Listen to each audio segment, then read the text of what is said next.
Hallelujah. We are together if you are not doing church. Because I want to be sure you are here. The weather is a bit cold this morning, so a number of us are a bit drabby. Start thinking about your bed and just doing church. Praise God. You can't run to your bed anyway. You just leave your bed alone for a while. Praise God. And like you say, who sleep here? Too much sleep, said. Cannot help you. Praise God. So for a number of Sundays now, we've been taking our series. What is the title of the series? Talk to me, say it again. Power in the blood of Jesus. How many of us believe there is power in the blood of Jesus? How many of us have learned something in the last 5 Sundays? Today is part 6. How many of us have, if you have not learned anything, don't raise your hand. Don't say, oh, I don't want pastor to be angry. No, pastor will be angry. It's just good feedback. If you have learned something, can I see your hand? In the last 5 Sundays, something, okay, put down your hand. If you have learned something new, something you didn't know before, raise your hand. Hallelujah. Praise God forevermore. So we are gradually posting in, because by next week we are already going to be, basking in Easter, if I'm correct. I mean, we are already there. Praise God. But this is gradually, correlated to the Easter period, which is actually about the blood of Jesus. So today we are moving ahead part 6, if I'm correct. Okay, let me confirm that. Okay, yeah, part 6. I'm correct. Part 6. Power in the blood of Jesus. So today, power in the blood of Jesus, subtopic, answers to prayers. Power in the blood of Jesus, answers to prayers. Put an icon there. The subtopic is answers to prayer. How the blood of Jesus has helped us now to receive answers to our prayers. Let me tell you, friends. I've said it many times, I'm going to say it again. That Christianity is real. Christianity is real. The life of God is real. The power of God is real. And when we become born again, what God wants is to bring us into that life. Am I making sense to you? He wants it to be real to us because it is real. The power of God is real. The Spirit of God is real. The Word of God is real. Salvation in Christ is real. Many times, some people just think it's a church talk. Oh, it's good to go to church. And when you go to church, you hear all those nice words. No, it is actually a new life. Hallelujah. This power of God that we're talking about is so real that you can carry it around in your life all the time. And that every time the devil comes against you, you can handle the enemy. The power of God is real. The Spirit of God is real. It is not just a church talk. It is real. And what God wants is that you will experience Him and you will also begin to walk under His power. And that's why we teach. That's why we spend time trying to make you understand that these things are real. Praise God forevermore. Some time ago, a pastor friend of mine told me. He said one of the members of his church, he was talking to some other people and he overheard him saying something. He said, the young man was talking to some others and said, all these things that they tell us in church about, prayer, the word of God, the power of God and all those things. I don't think, I actually don't believe they are real. They just tell us those things so that we will behave well. My friend said he almost fainted. He said, is this one of the members of my church that have been sweating every day, teaching the word of God? Who does not even believe that all that we talk about is real? Let me tell you something. These things are real. Amen. How many of us have had nightmares before? You have had a nightmare before. It's dream that scared you. How many of us? Okay, good. When you woke up from the dream, how did you feel? You were afraid, you were terrified. Very scared. Very scared. So what did you do? I prayed. You prayed? Yes, sir. Why did you pray? Because I believe God will answer. Because you believe God will answer? But that's you. Some people pray because that is what they just feel should be done. Yes. That's why when you talk to some people, they will say, go and say your prayers. Do you know what that means? They are not expecting anything. They just say, they have taught us that we should pray. So it's time to pray. Go to one corner and say your prayers. After you have said it, then it's done. You carry on with your life. Praise God. That's why also some sects within the larger Christian circle will say you can do anything you want to do, just make sure you go for confession. Do you understand what I'm saying? They say just make sure you go for confession. Once you go for confession and you confess, then God forgives you, you carry on with your life. Hallelujah. Amen. But is that how it is actually? No. You see, this Christianity is real. The assignment that God has given me as his servant is to raise a new generation of believers. People who will understand the things of God and live their lives by it. Because it is real. And it's the greatest thing that can happen to you in your life. Praise God forevermore. So today, we want to talk about how the blood of Jesus, the death of Jesus on the cross of Calvary, how it has brought us before God so that God will answer our prayers. Praise God forevermore. So let me give you the background. You see, in the Old Testament, and I know I've spoken a bit about this also in the past. In the Old Testament, not everybody could go before God. Am I correct? So you can't just wake up the way we do nowadays and say, I want to pray now. How? You don't even have the right. So there were priests that were appointed. And those priests, they were appointed to help people relate with God. So, since people could not just wake up and say, I want to pray to God, or I want to fellowship with God, there were priests that were appointed. So when it's time, the priest will say, it is the time for prayer. So everybody will gather outside. In the days of Moses, outside the tabernacle, in the days of Solomon, outside the temple. Praise God. So the priest will enter. There was a very thick curtain. You dare not go behind that curtain.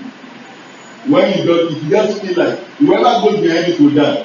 Even the priest, before he goes inside, they must make sacrifices for him. Kill an animal and say, God forgive all his sins.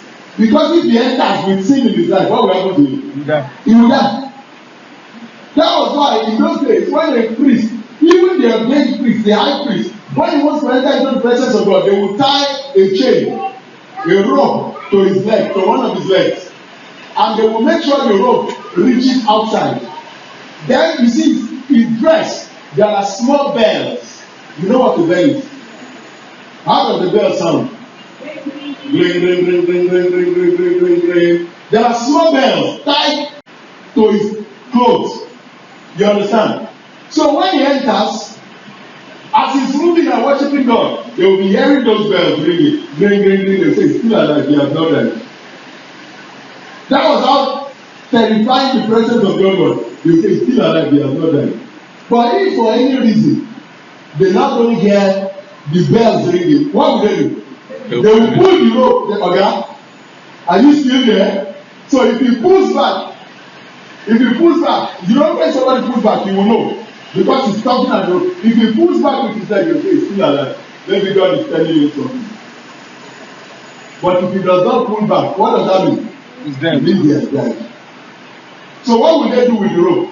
Pull him out. No, they will go inside and carry him out. No. Whoever enters inside will also die.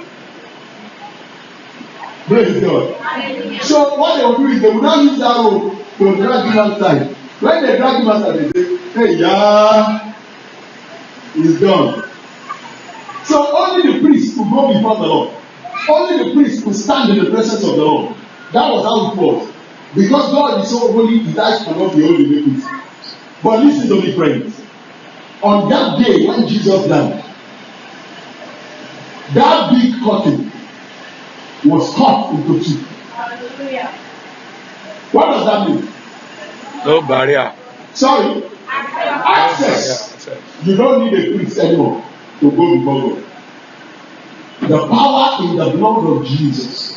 One of the great things that the blood of Jesus has done for us is that it has torn the veil. That day when Jesus died, that big curtain, that thick curtain, dividing men from God was cut into two. Which means from that day, every one of us can go before God. You don't need an intermediary anymore. So you know how it is now. If somebody wakes up and says, "Oh, Sister Janet, before you can, if you want God to do such and such a thing for you, bring some money. I will help you to pray." What's the person doing to you? Talk to me. He's swindling you. He's deceiving you. You are allowing yourself to be swindled. Why? Because you can enter by yourself. Jesus, when he died, he opened the door. Hallelujah. How many people understand what I just explained now? I'm trying to keep it as simple as possible. Because, hear me friends, if you do not understand the scriptures, the word of God, and Christianity very thoroughly, people will cheat you. They will say, "Bring money, we want to help you." They will say, "We want to redeem you." They will say, "Redemption of firstborn." Bring money, we want to help you redeem your firstborn. When the Bible says, you remember I showed you 3 Sundays ago, that you have not been redeemed by corruptible things like silver and gold, not by money. What have you been redeemed by? The blood of Jesus. By the precious blood of Jesus. So you don't need anybody to help you anymore. The work of pastors is to teach you these things. Our work is to bring you to the knowledge of the Son of God, to make you understand what Christ has done for you and I, so that you can begin to live that life. And as you are living that life, if you stumble, we will also be there to encourage you to get up. Because even the pastor is not yet perfect. The pastor too can stumble. And other people, and even the Lord himself, the Holy Spirit, will lift him up to and tell you to keep going. Hallelujah. That's how it is. So hear me. Because I'm going to explain to you what is scripture, but I'm just, you know how we do it. I will preach the message for you first in the way you understand. Then I will give you the details in scripture so that you can grasp it. So hear me. In the past, not everybody could enter into the presence of God. Only the high priest could enter. Hallelujah. But after Jesus came, he opened the door. That's why the Bible called the body of Christ the new and the living way. Jesus, by his death on the cross, he opened the door. You can now enter. You can go in and ask God for anything. Praise God. You don't need an intermediary anymore. You don't need to beg anybody to help you to pray anymore. You can pray by yourself. You can get in by yourself. That is the plan of God. That is the life of the believer. So even if you are sleeping and the enemy shows up in your dream or he attacks you in any way, you can get up and rebuke the enemy by yourself. Praise God. That is what God wants. That's how God wants us to be great, sound, strong children of His. May the Lord help us in Jesus' name. So because we now have access before the throne of grace, because we cannot go before the Lord, it means that you can ask God anything you want and He will answer you. Amen. It means you, by yourself, you can ask God anything and He will answer you. Thank God for great servants of God. Anointed servants of God, because I need to also balance this for you, brings an impartation at times to our lives. Because of their own deep work with God, they can help us on a lot of things. But ultimately, if they are not the ones giving you access to God, it is the blood of Jesus that gives you access to God. And whether you are in Nigeria, whether you are in the United States of America, whether you are in China or in any part of the world, so long as you have accepted Jesus as your Lord and Savior, so long as you have embraced the blood of Jesus, you have the right to go before the Lord. And when you go before the Lord, you can ask God for anything you want. And as you ask God for anything you want, praise God, He will answer you. The blood of Jesus has opened the door. The blood of Jesus has put us in a place where we can receive answers to our prayers. Hallelujah. Amen. Praise the Lord. So, as we go on today, I'm going to now show us like a case study or a story in the Bible, or should I call it an event in the scriptures about the blood of Jesus and prayers. For you to understand that these things are real, these things are true. Christianity is real, the life of God is real. Praise God forevermore. So we're going to start looking at scriptures. And let's start from the book of Matthew chapter 27, verse 51. Please give me the money.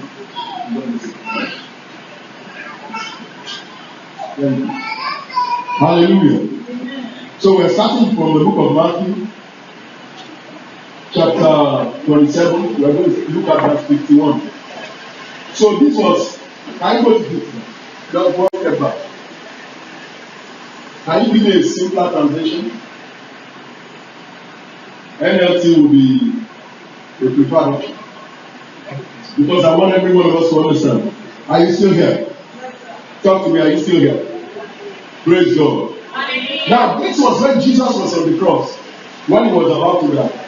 The Bible said, then Jesus shouted out again, and he released what? His spirit. What does that mean? He gave up the ghost. He died. Alright, let's go. So at that moment, when he gave up the ghost, the Bible says, at that moment, the curtain of the sanctuary of the temple was torn into two, from top to bottom. Now, you understand what it means? Because I explained it just a few minutes ago. The Bible says the earth shook and rocks split apart. I'm not going to go to the next one, but just look at this. The Bible said the first thing that happened when Jesus gave up the ghost, for you to know how important this matter is, the moment Jesus died and gave up the ghost, the first thing that happened was that big curtain, that divided men from God, the Bible said it was torn into two. I perceive an angel came down and just put a sword to him from the top, and just went zzz, and tore it into two. Now this cannot be a coincidence. Do you know why? Why do you think it cannot be a coincidence? Let me test your knowledge of the Bible. I just want to. Why do you think it? You know, some people say, oh, you know, maybe it was just a tight coincidence. You know, some people talk about, you know, the parting of the Red Sea. When Moses parted the Red Sea and the children of Israel passed through. You know, some people say, actually they have discovered that at a particular time of the year, the Red Sea always moves back. I'm telling you, people are interested. They say the Red Sea always moves back. So what happened was that when Moses got there, it was a coincidence. It now happened to be that time, that minute, that very second. That was when the Red Sea moved back and they passed. Wait for that time next year. You will. And let's see. Praise God. Hallelujah. Hallelujah. So why do you think this cannot be a coincidence? Because it has been written. Because it has been written, yes. But that's not. People can still argue that it's a coincidence. But what I'm talking about is physical. It is not different. It's from top to bottom. Not bottom to top. It came from top to bottom. Okay. You can still say, you know, that road, you know, was already weak at the top. One strong wind now blew and turned it apart.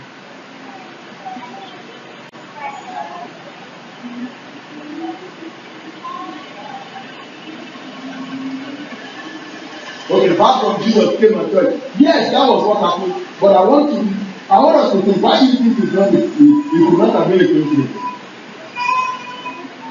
I can't hear you. If you want, yeah, go ahead.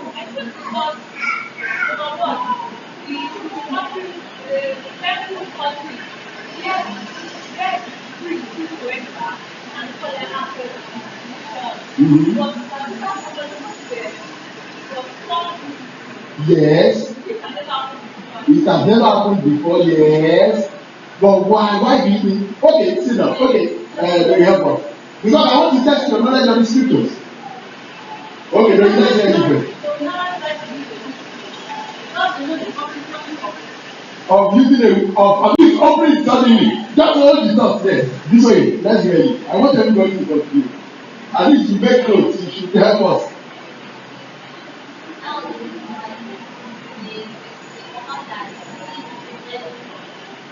Good. That was the reason why.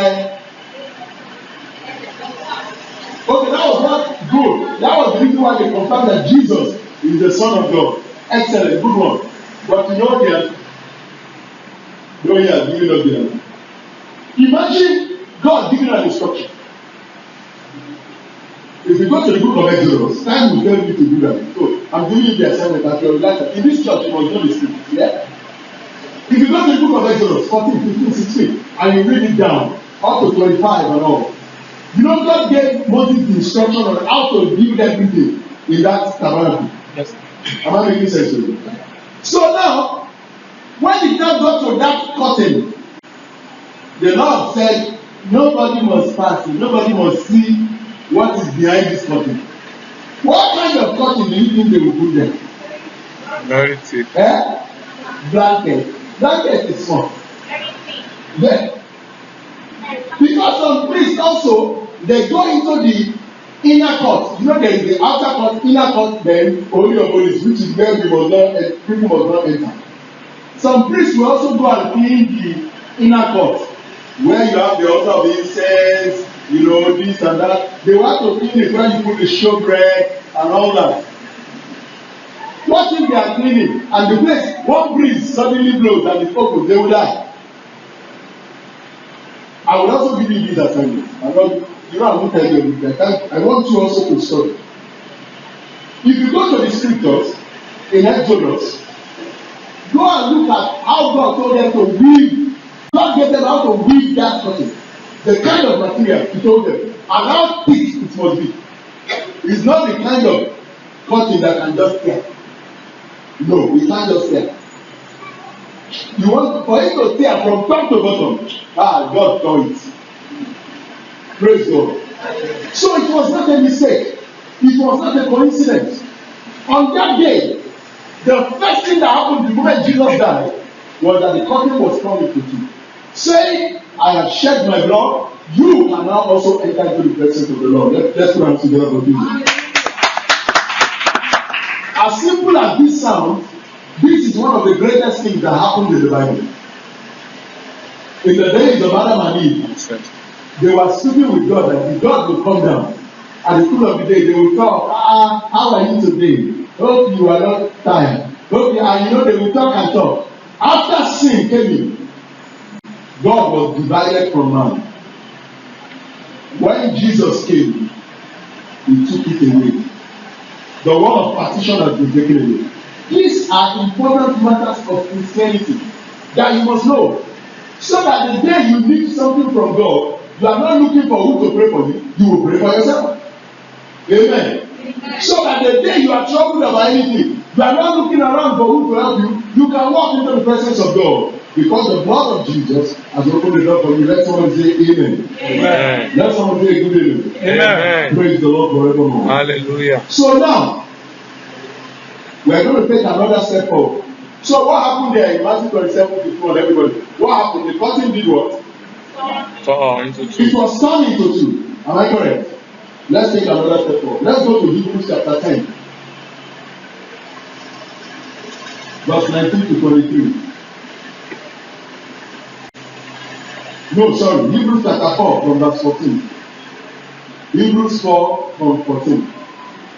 Let's start from there.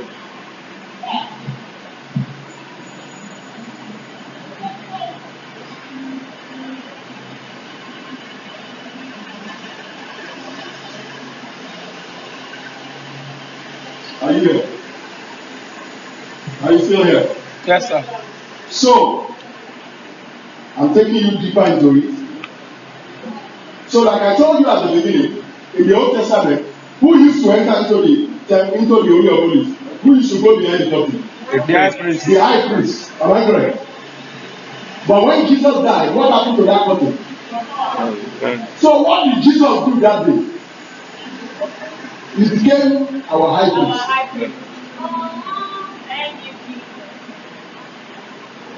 Hallelujah. Hallelujah. Oh, who is loving the scripture today? Hallelujah. Who is loving the scripture? Hallelujah. See, what Jesus did that day was that He took the place of the high priest.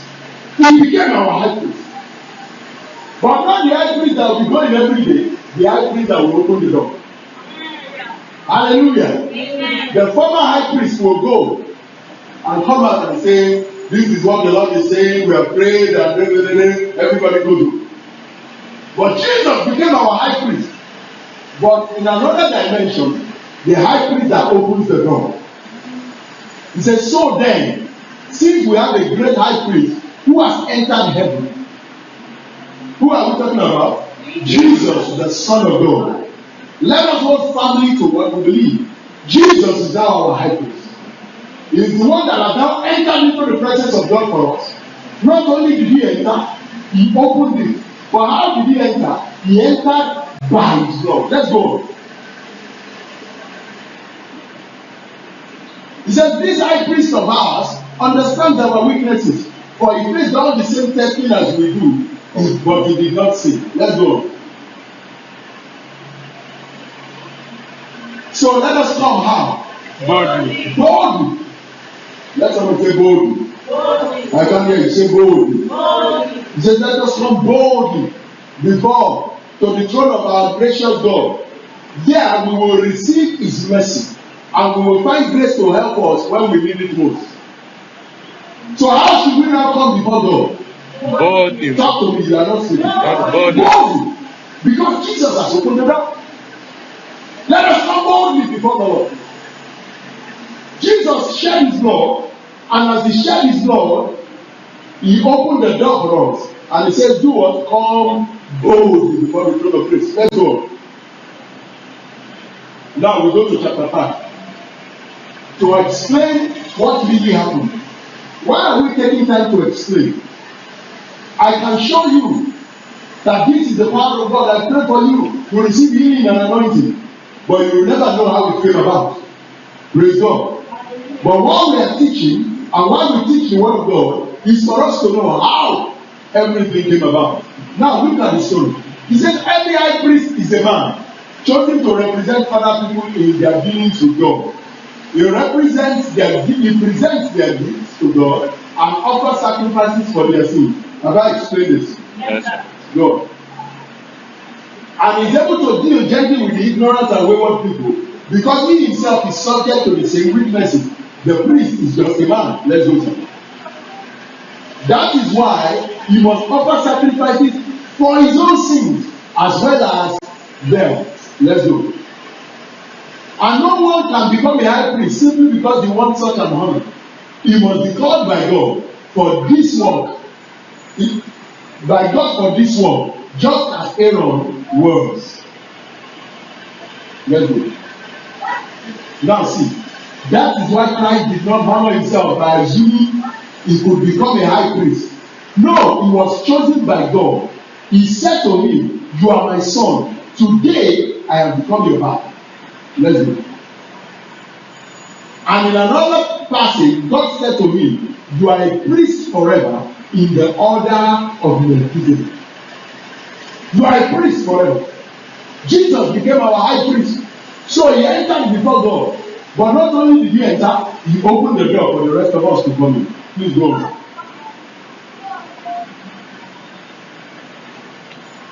Next, please go. Next.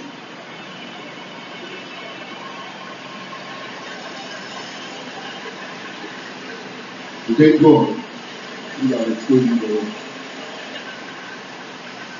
So God did what? Designated him to be what? To be a high priest. So who are we talking about? Jesus Christ. Jesus.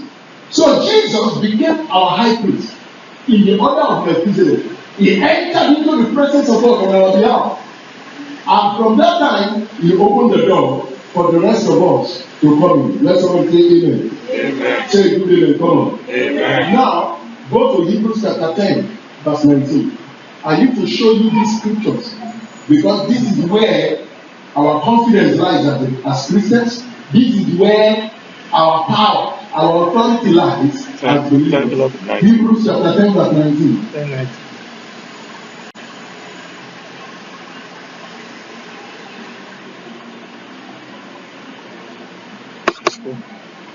Now, can you see this? Everybody look up. This is a very important scripture in our teaching today.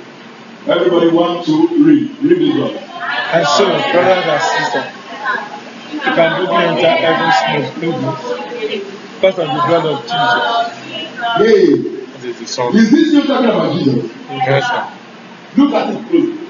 From the beginning. Is this talking about Jesus? Yes, sir. Look at it very closely. I'm asking you the question. He's talking about us. Jesus has entered. Because He has opened the door. But what is the Bible now saying? He says, so and so, dear brothers and sisters, we can now do what? Boldly enter heaven's most holy place. Why? Because of the blood of Jesus. Hear me, friends. You are not entering into the presence of God because you are righteous. because you have done everything perfectly. No. But it says we can now boldly enter into the presence of God because of what? The blood of Jesus. Jesus shed his blood. When he shed that blood, the curtain dividing men and God was turned into two. He says, you and I can now boldly enter. Put your hand on your chest. Say, I can boldly. I can boldly Enter into the presence of God. enter into the presence of Because God of the blood of Jesus. because of the blood of So the Jesus. blood cleanses you from your sins. So if you want to pray, I don't know how many of us this has happened to before. Has it happened to you before that maybe you did something wrong and you say, Lord forgive me, Lord forgive me. Then sometime later you want to pray. And as you kneel down, the devil shows up and he says, you want to pray, you are a sinner. How many people understand what I'm telling you about? How did you feel on that day? You felt terrible, you felt condemned. Did you continue to pray? You know, most of the time people will say, I truly cannot pray. I'm a sinner. And then they get up. Actually, the blood of Jesus has opened the door. You are not entering because you have done everything right. You are entering because the blood of Jesus has opened the door. He says, so when you want to approach God, don't be afraid. He says, enter how? Boldly. How? Boldly. Boldly. You must enter boldly. Even if you are sinned, you confess your sin and ask that the Lord will forgive you. Ask that his blood will cleanse you. His blood will cleanse you again. As his blood cleanses you again, you are free to stand in the presence of the Lord. Now somebody will say, does this not mean that we can do anything we want? Then come before the Lord. No. If you continue to live a life of sin, then is the blood of Jesus aspect to that also. The Bible says such a person, what did the Bible say he is doing?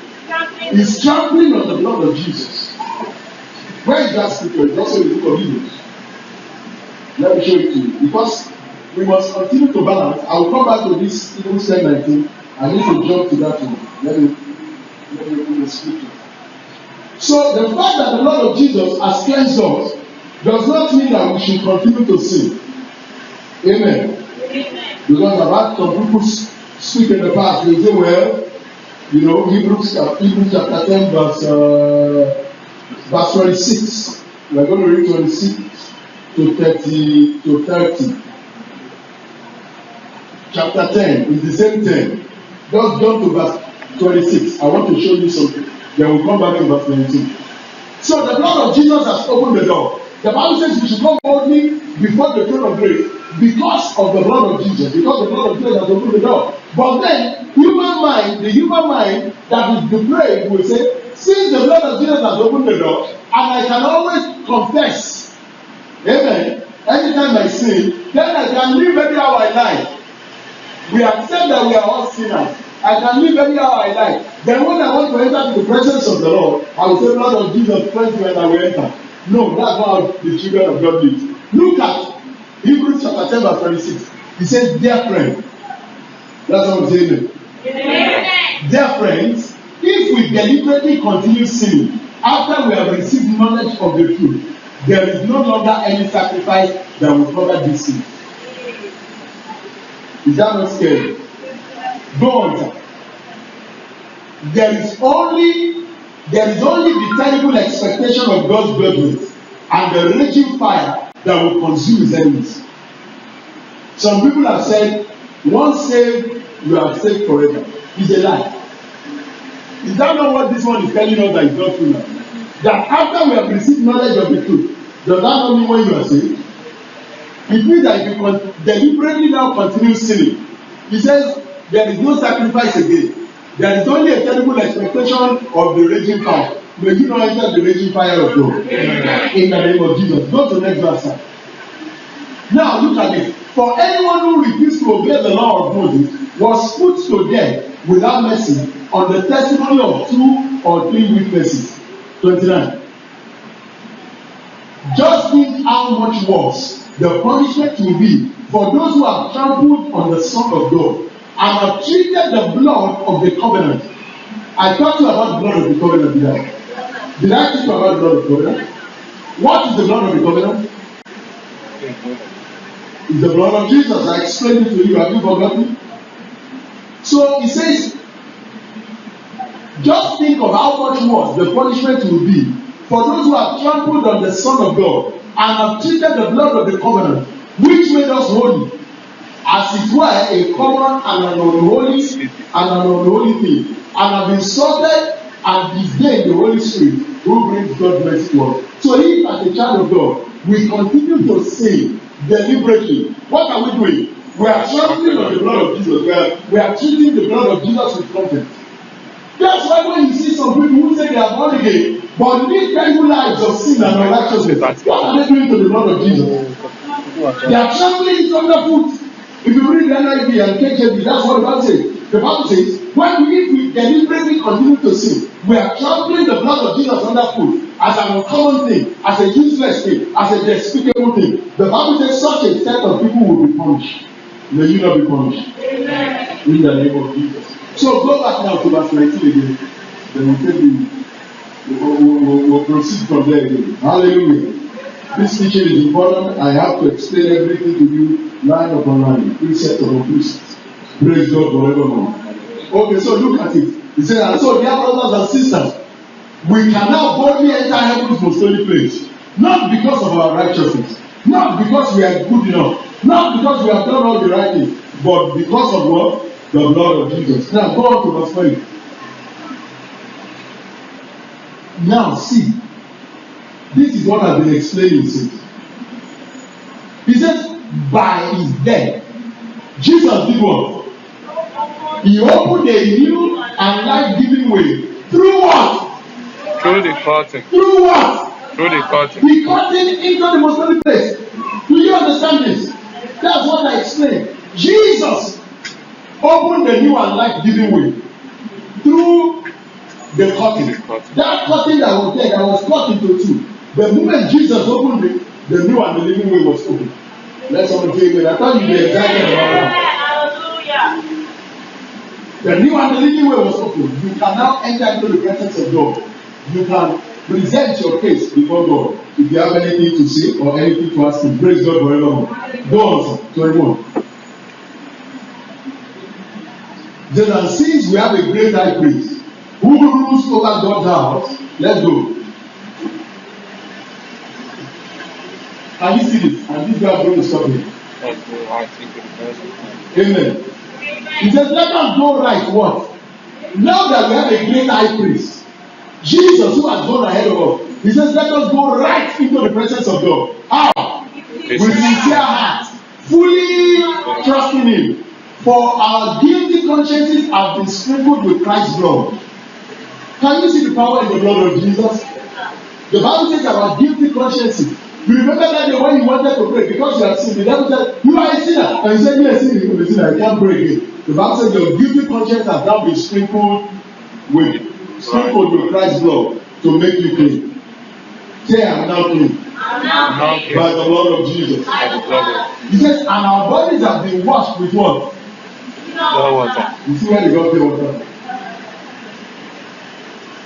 And our bodies have been washed with pure water. Go to 23, sir. Let's take it up. Just one more step forward. So let us do what? Let us hold tightly without wavering to the hope we have found. For God can be trusted to do what? If it promised. Let us begin the prayer together for you. This is what the blood of Jesus has also done for us. The blood of Jesus has opened the door. Have you seen it in scripture now as I've explained? The door is open. By the blood of Jesus Christ now we stand. You are not standing on your righteousness, you are not standing on your goodness. You are not standing on how good you are or how righteous you are. No, you are standing on the blood of Jesus. However, to bring the balance, the fact that you are standing on the blood of Jesus does not mean you can live anyhow. It does not mean you can live a sinful life. It does not mean you can live a careless life. Because if as a child of God, you now begin to live in sin and unrighteousness, the Bible says that child of God is trampling underfoot the blood of Jesus and saying it as an only thing. The Bible says such a person will be punished. You will not be punished in the name of Jesus. I'm rounding up now, and in the next few minutes, I want to show you something in the Old Testament. But I want to use it to buttress this point For you to understand the place of the blood when it comes to prayers. And I'll tell you the story as usual, then I will show you the scripture. Amen. Let's have a say amen. So the story was about the temple of Solomon. You remember the scriptures, the good story of the scriptures. David kept all the resources to build the temple. He wanted to build a temple for the Lord.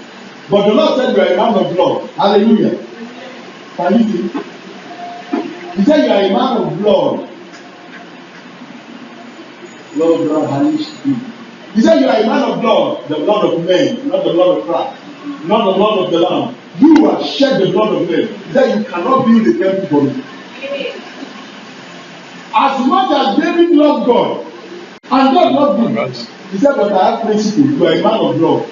Your hands have shed blood. I love you, David. You are a special servant of mine. Oh, you are a king, you are a prophet, you are a priest, you have done everything. He said, but you cannot build a temple for me. Because only the blood of Jesus can build the temple. It is the blood of Jesus that made us the temple of the Holy Ghost. Only the blood of Jesus can do it. So he said, but you, David, you have shed the blood of men, you cannot build the temple. You cannot build the house that I will live in. He said, put all the materials down. Let Solomon your son come and build it. Then the principle of the blood now came also. Because after Solomon built that magnificent temple, he did not just walk into it. No! Then he did something. The Bible said, on the day of the dedication of the temple, the Bible said Solomon began to offer lambs, goats, sheep, bulls as sacrifices before the Lord. Before they started dedicating it at all. Because without the shedding of blood, there is no remission of sin. Oh, all the blood that was shed representing the blood of Jesus. And after Solomon did that, he then began to pray. He began to make proclamation that now, in this temple, when we pray to you concerning this, Lord, you will answer. Because the blood has gone ahead. You understand what we are talking about? Yes, oh my God, help me, Lord, to bring this up. Hear me. Because the blood has gone ahead, that was when he began to pray. He said, Lord, if there is this kind of play, when we come and pray in this temple, amen, you will hear, you will answer us, you will stop the play. If there is war, and our enemies have risen against us, because the blood has gone ahead of us, and we come to this temple, and we pray, what will happen? You will hear us, you will turn back the enemy. Because in the New Testament, the Bible says our body is what? The temple of the Holy Ghost.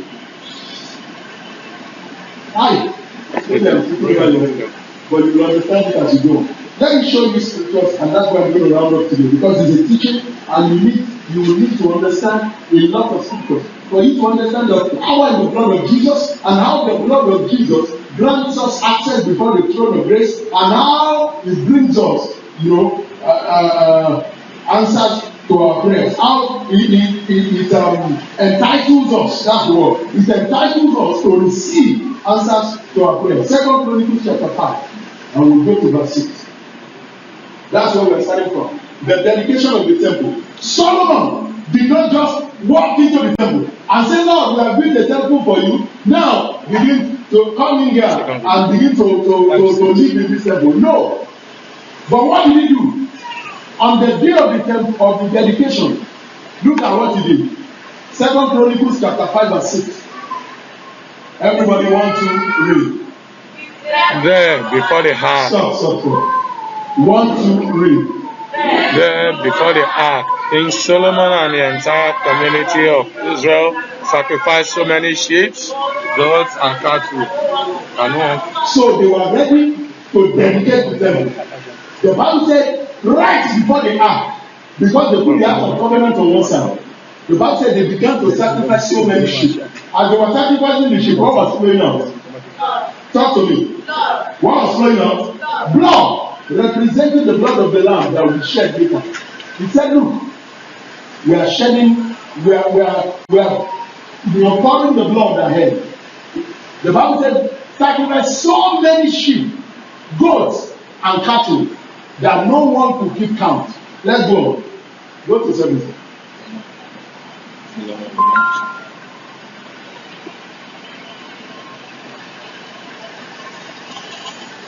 Don't be late there. Okay, I'm doing it. You jump to 8. I said 7. Okay, so, well, so, Then the priest carried the ark of the Lord's covenant into the inner sanctuary of the temple of the most holy place and placed it behind the wings of the cherubim. So it was after, the blood of the animals was spilled that they were able to carry the ark of covenant into the holy place, into the most holy place, and they went inside and put it there, and that was it. From that time, only the high priest could enter. But it started first by the blood. But I'm not going to show you. After, they had sacrificed so many animals, shedding the blood of animals, because without the shedding of blood, there is no remission of sin. Solomon now began to make declarations in prayer. That Lord, as we dedicate this temple, this is what we want. That is what we want. Because the blood has gone ahead of it. Hallelujah. We are going to start jumping from verses to verses. We are going to start from verse 24. 2 Chronicles, go to chapter 6, now verse 24. The prayers of Solomon. Power in the blood of Jesus. Answer to prayers. So now look at the declarations of Solomon the king concerning the temple after sacrificing so many sheep.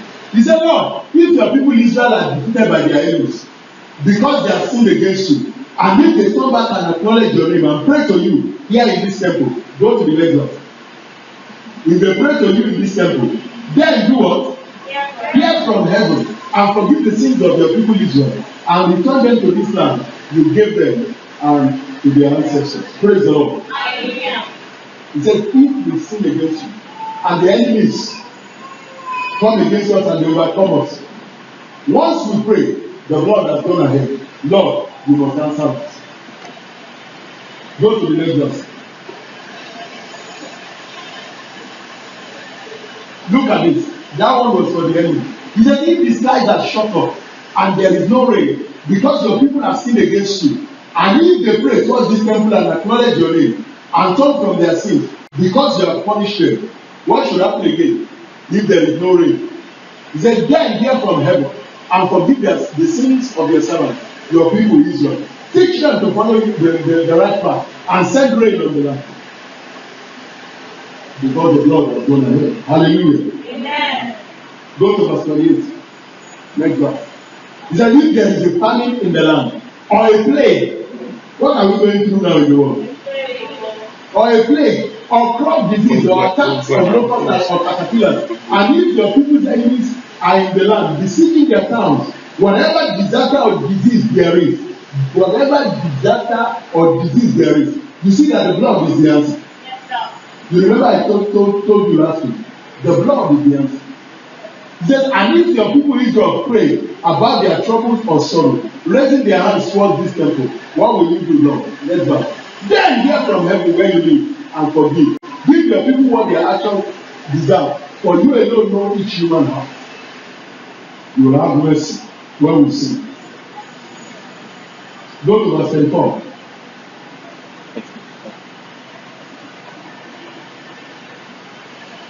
If your people go out where you send them to fight their enemies, and if they pray to you by turning towards this city you have chosen, and towards this temple I have built to honor your name, go on. Then hear their prayers from heaven and uphold their cause. Hallelujah. Amen. So even in the time of war, when we pray. But now, what is my conclusion? It is the blood of Jesus that brings answers to prayer. But there is now something about the blood of Jesus.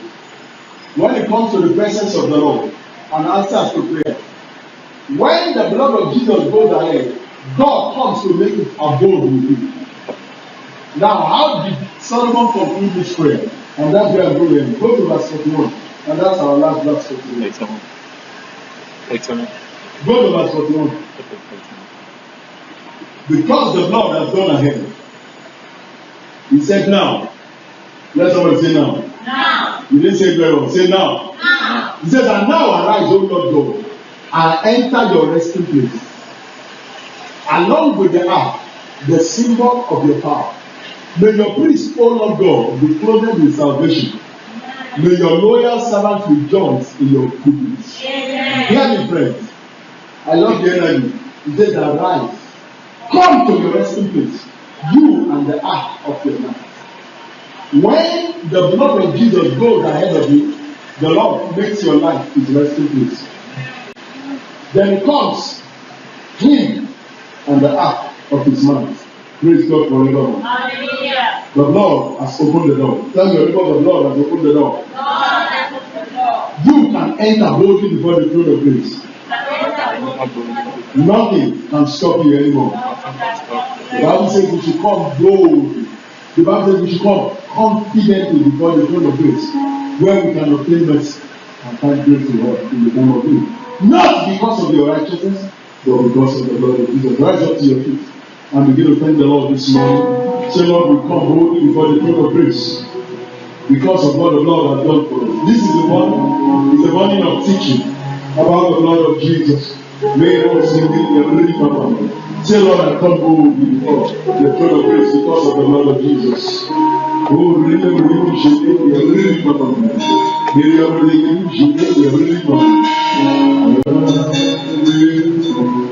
lift up eyes to the